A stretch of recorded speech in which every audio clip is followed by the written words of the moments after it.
P T I جو ہے وہ اس نے کلین سویپ کر دیا. اگر ہم یوتھ کو دیکھتے ہیں تو یوتھ ان کے ساتھ بڑی کیا اس بار جو ہے کہ فیملی کو نون لیگ نے ٹکٹ نہیں دیا, اس کی کیا وجہ تھی؟ دفعہ جو ہمیں اگنور کیا گیا, پی ڈی ایم حکومت میں ان کا ایک رول تھا دوسرے کینڈیڈیٹ کا. پی ڈی ایم کی گورنمنٹ آئی ہی اسی لیے تھی کہ کچھ قوتیں تھیں جو ملک کو ڈیسٹیبلائز کر رہی تھی. پی ٹی آئی کے لیڈر تھے, ان کو ہم نے ایک لیگل طریقے سے حکومت ختم کی گئی. انہوں نے آئی ایم ایف کے ساتھ جو معاہدہ تھا اس کو توڑ دیا, ملک کو ڈیفالٹ ہونے سے بچایا. اس پہ ہماری جو پارٹی کو بھی قیمت ادا کرنی پڑی. فیصل آباد جو ہے ایک زمانے میں نون لیگ کا گھر تھا. ڈاکٹری کی فیلڈ, آپ ایک ڈاکٹر, باہر بھی اپنی ڈاکٹری کی خدمات سر انجام دیتے رہی ہیں, پھر آپ پولیٹکس میں آ گئے. یہ ہم نے رزلٹ دیکھے اس طرح کے, تو وہ ہمیں چاہیے تھا کہ پارٹی آپس میں مل بیٹھتی. تو اس وقت یہ ایک فیکٹر ضرور ہے کہ یوتھ جو ہے اس وقت میجورٹی میں ہے, کہ 60% of our population is youth. کو ہمیں سینسٹائز کرنا چاہیے.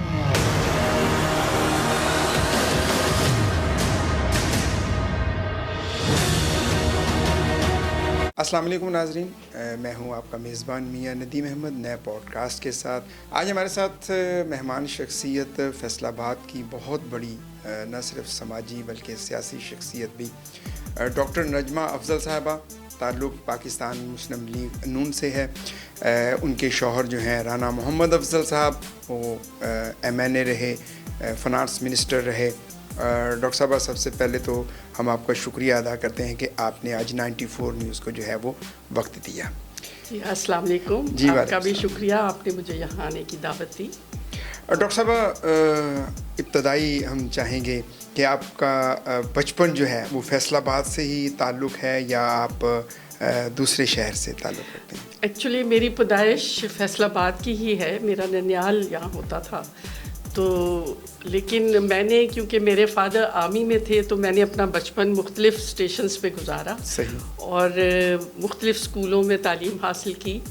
اور پھر اینڈ آف دا ڈے میں جب شادی ہوئی تو افضل صاحب بھی فیصل آباد سے ہی تعلق تھا, ان کا آبائی شہر تھا یہ, ان کی بھی ولادت یہیں ہوئی. تو شادی ہو کے پھر میں ادھر آ گئی فیصل آباد. میرے پیرنٹس لاہور میں رہتے تھے, لیکن میں یہاں پر شادی ہو کے آئی.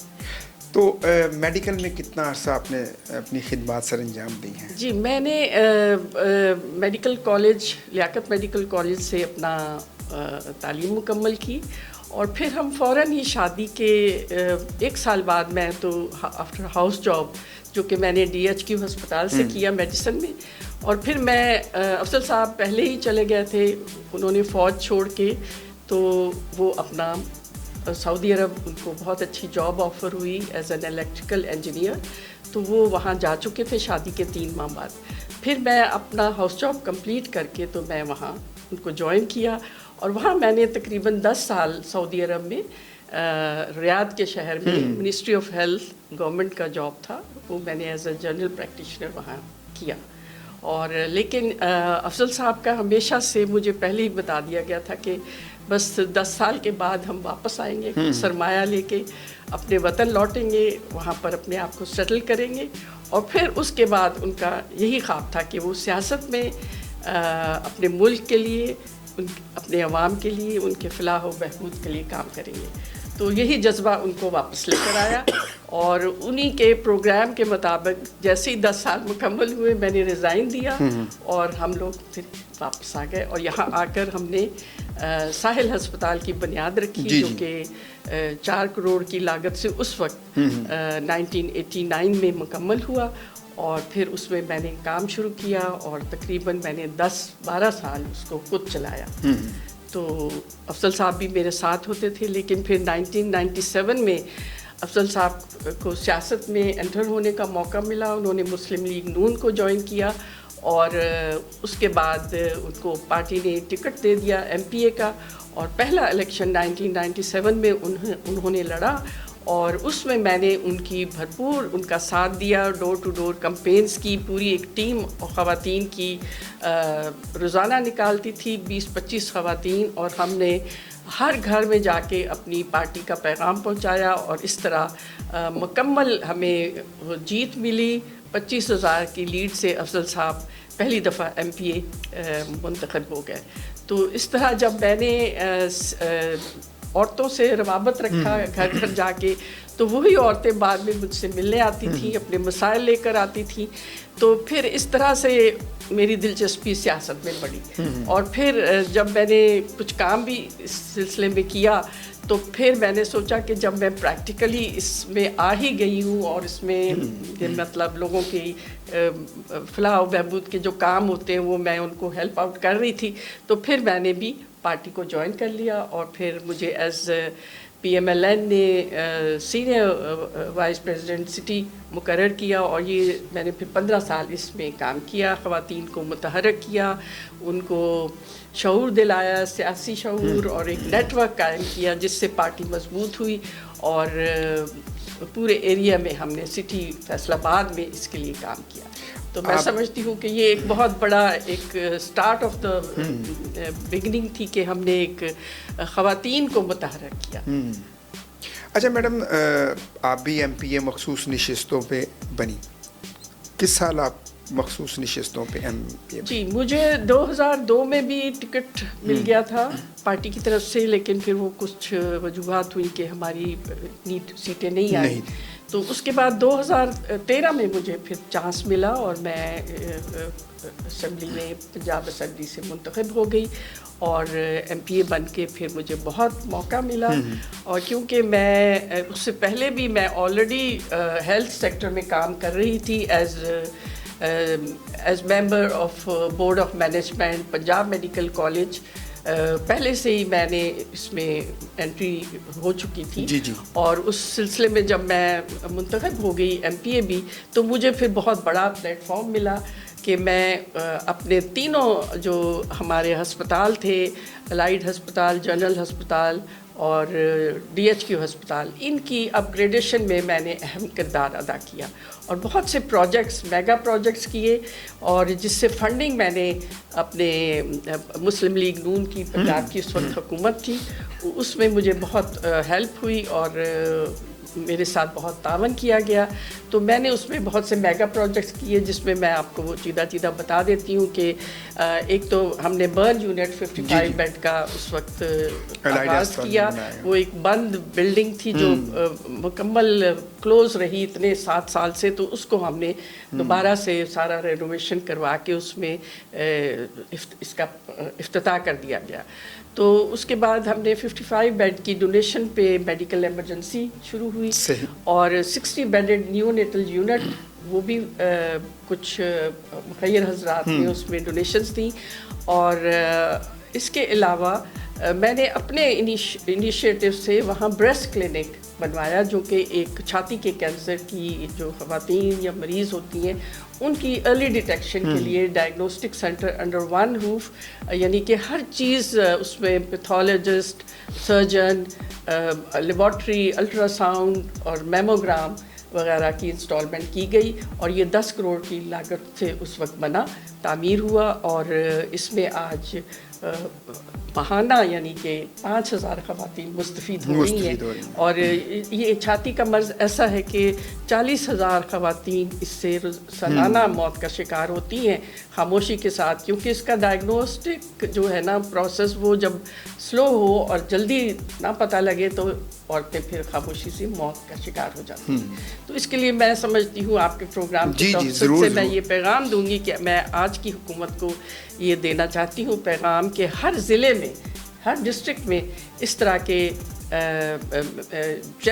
یہ بریسٹ کلینکس بنائے جائیں, جہاں کے ڈائگنوسس خواتین کو انڈر ون روف مہیا ہو, یعنی انہیں جگہ جگہ جانا نہ پڑے کسی بھی ٹیسٹ کے لیے, ایک ہی چھت کے نیچے تمام ٹیسٹ ہو جائیں اور وہ خاتون بڑی اچھے طریقے سے اس کا علاج کروا سکیں. بالکل جی, آپ چونکہ میڈیکل فیلڈ سے آپ کا تعلق ہے تو آپ اس سینسٹیویٹی کو بہت اچھے طریقے سے سمجھتی ہیں. اس کے علاوہ میں اور بھی بتانا چاہتی ہوں کہ DHQ ہسپتال میں ہم نے 100 بیڈ کا کڈنی سینٹر بنوایا, جو کہ پنجاب حکومت نے اس کی فنڈز پرووائڈ کیے, اور یہ 33 ڈائلسس مشین کی انسٹالمنٹ ہوئی, اور اس میں ہم نے مفت علاج ہوتا تھا 2 شفٹوں میں ڈائلسس کا